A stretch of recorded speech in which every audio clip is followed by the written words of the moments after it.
Hey yo, what's up guys? So napakatagal nating walang upload, almost a month siguro. So pasensya na guys, hindi tayo nakakapag-upload kasi medyo busy tayo sa work natin and tinamaan tayo ng sakit, kaya wala tayo sa kondisyon para bumiyahe at mag-vlog. So this time, babiyahe tayo.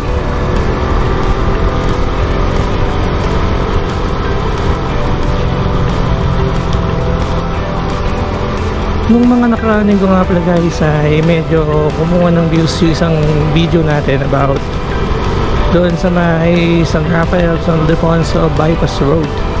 So napakadami nagtatanong about doon sa daan na yun, and hindi ko sila totally masagot na maayos dahil hindi naman ako madalas dumadaan doon sa daan na yun. So for this video ay dadaanan natin yung San Rafael, San Ildefonso Bypass Road. So tara, biyahe muna tayo guys. And so far guys, dito pa din yung daan niya kasi hindi pa din buo yung kanyang tatagpusan. So tara, pasok na ulit tayo sa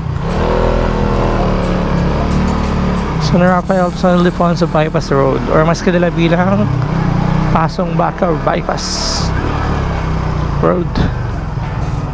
So yan, halos same pa din naman sa dati dadaanan natin.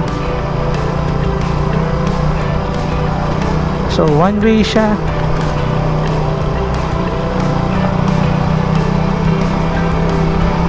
papunta at papalabas. So kaya medyo dahan-dahan tayo.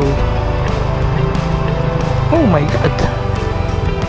So ganun talaga rin dadaan dito, maputik.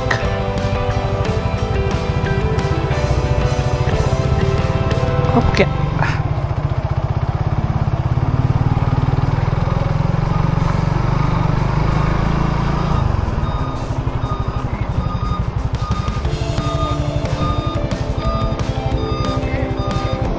So yun ang problema dito na. So dahil one way, yan, di sila pwedeng magsabay. So dito na tayo, sige tayo sa gilid. Padaan po. So yan, talagang kailangan magbigayan.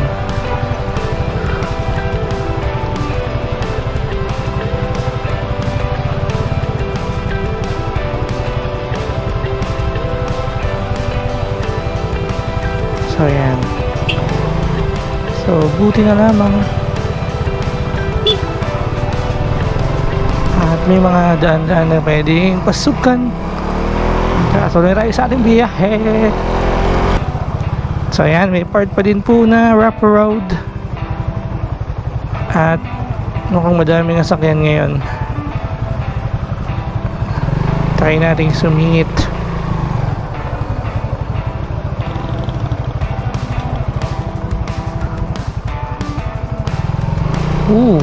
Lala, mahaba ngayon ng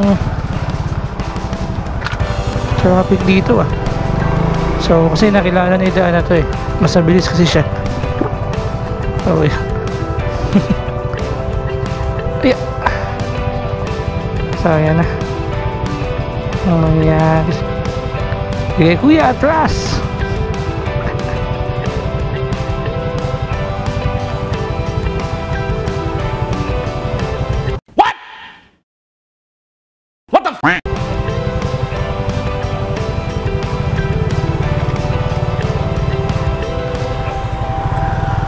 So gusto nyo po ng update dito, ito po yung update na hinihingi nyo.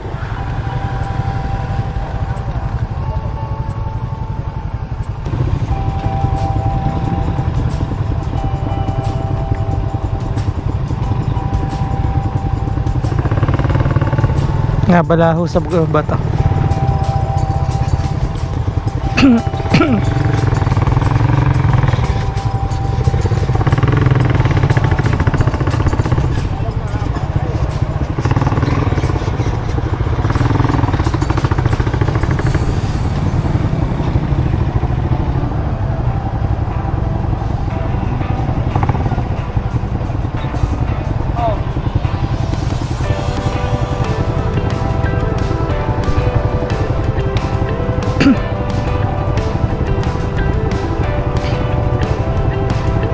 So, tuman tayo dito guys, medyo ma-traffic. So, balikan na lang namin kayo pagka nakabalik na tayo sa ating biyahe.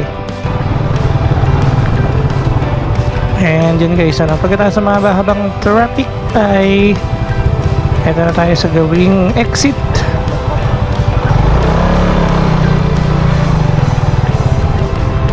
So, try na kinitignan dito. Titignan ko lang. Bablog ko lang. So, yan o. Yun yung exit niya. So far, ganun pa din naman. Mula nung huling pumunta kami dito. Parang yun pa din yung dulo. No, tingnan natin kung nadagdagan na ba. Or same pa din. Hindi. Same pa din. So, ito pa din yung dulo niya. Wala pang update dito sa San Rafael, sa Ildefonso Bypass Road. So, teka na. Balik na tayo sa biyahe namin. So, enjoy na lang yung view dito sa may daan na to. Let's go!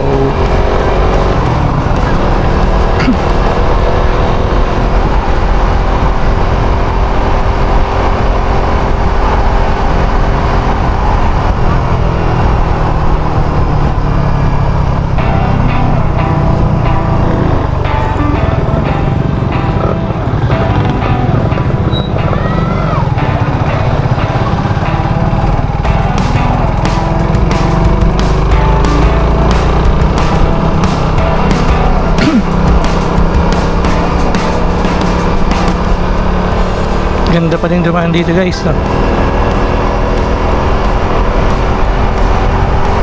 Lalo ngayon sunset, oh. Yes! Dami ng motorisang dumadaan dito. Sikat na rin kasi yung daan na to as an alternate route. Kasi yung tulay sa aming highway ay sira. So, mas pinipili ng mga tao na umikot dito sa bypass road na to.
bypass din din mo sa.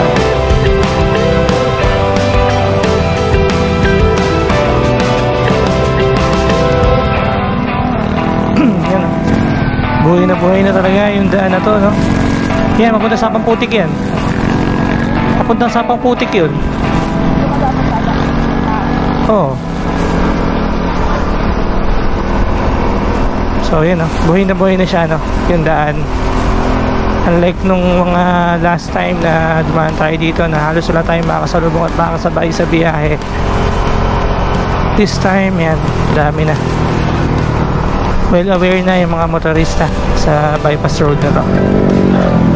So, sana nga matapos na siya, no? Para mas maging maginhawa na yung biyahe ng mga kapwa nating motorista. So tara, tuloy natin yung pagpagtas dito sa may San Rafael, San Ildefonso bypass road.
At ito na guys yung dulo ng bypass road na to.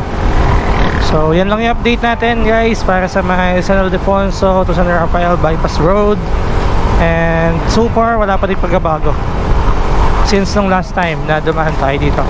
So hanggang dito lang muna. Kung di ka pa nakasubscribe sa ating YouTube channel, pag-click mo na yung subscribe button, pakitik mo na rin yung notification bell para lagi kang updated sa mga bago nating uploads. Ay, ito pala yung pagbabago guys. Buo na yung exit niya. Buo na, no? So yun pala, may pagbabago pala.